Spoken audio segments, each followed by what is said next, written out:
ہمت کبھی نہ ہارے، کمزور کبھی نہ پڑے۔ ایسا نہیں ہے کہ صحت ہمیشہ ایک جیسی رہتی ہے، ایسا نہیں ہے کہ حالات ہمیشہ ایک جیسے رہتے ہیں، لیکن جو لوگ ہمت ہار جاتے ہیں نا،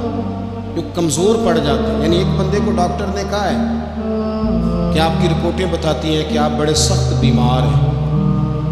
آپ دوائی کھائیں، لیکن رپورٹ آپ کی کہتی ہے کہ ان کے بچوں کو بھی کہا جا رہا ہے کہ 2 ہی ہفتے ہیں خدمت کر لو۔ تو جس کے 2 ہفتے ڈاکٹر نے بتایا تھے، اس نے ٹینشن ایسی لے لی کہ وہ نا 5 دن بھی نہیں نکالے اس نے۔ اور ایک بندہ ایسا تر و تازہ ہے کہ ڈاکٹر نے کہا جی آپ کی رپورٹیں بڑی گڑبڑ ہیں، اللہ جانے کیا بنے گا۔ تو وہ کہنے لگا کہ تم اپنے علم کے مطابق بات کر رہا ہے،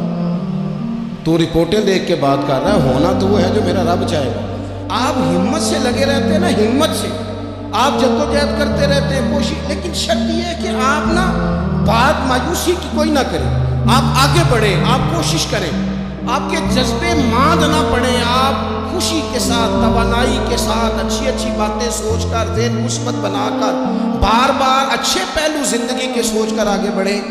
حضرت سیدنا عمر فاروق رضی اللہ تعالیٰ عنہ کا ایک قول یاد رکھیں۔ حضرت عمر فرمایا کرتے تھے اگر تم بلند مقام حاصل کرنا چاہتے ہو نا، تو پھر کم ہمت کبھی نہ ہونا،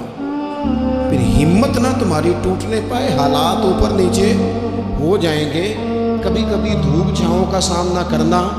پڑے گا، لیکن تمہاری ہمت کبھی بھی کمزور نہیں پڑنی چاہیے، ہمتیں نہیں ٹوٹنی چاہیے، آگے بڑھنا چاہیے، جذبے بیدار رکھنے چاہیے، روز اپنے آپ کو تازہ۔ اقبال کہتے ہیں کہ پلٹنا جھپٹنا اور جھپٹ کر پلٹنا یہ لہو گرم رکھنے کا ہے ایک بہانہ۔